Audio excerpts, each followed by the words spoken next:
Ecclésiaste chapitre 6. Il est un mal que j'ai vu sous le soleil et qui est fréquent parmi les hommes. Il y a tel homme à qui Dieu a donné des richesses, des biens et de la gloire, et qui ne manque pas pour son âme de rien de ce qu'il désire, mais que Dieu ne laisse pas mettre d'en jouir, car c'est un étranger qui en jouira. C'est là une vanité et un mal grave.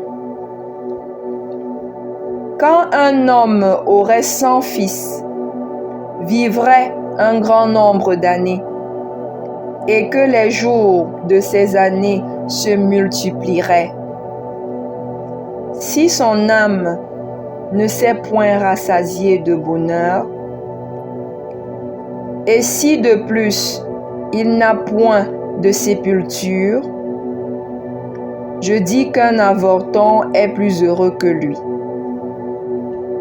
car il est venu en vain, il s'en va dans les ténèbres, et son nom reste couvert de ténèbres.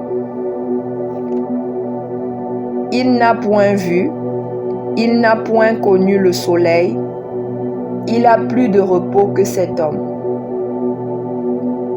Et quand celui-ci vivrait 2 fois 1000 ans, sans jouir du bonheur, tout ne va-t-il pas dans un même lieu? Tout le travail de l'homme est pour sa bouche, et cependant, ses désirs ne sont jamais satisfaits. Car quel avantage le sage a-t-il sur l'insensé? Quel avantage a le malheureux qui sait se conduire en présence des vivants? Ce que les yeux voient est préférable à l'agitation des désirs.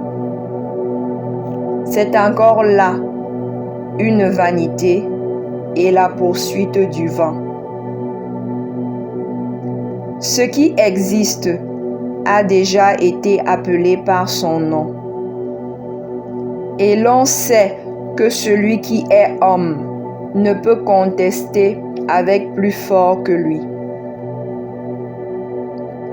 S'il y a beaucoup de choses, il y a beaucoup de vanité. Quel avantage en revient-il à l'homme?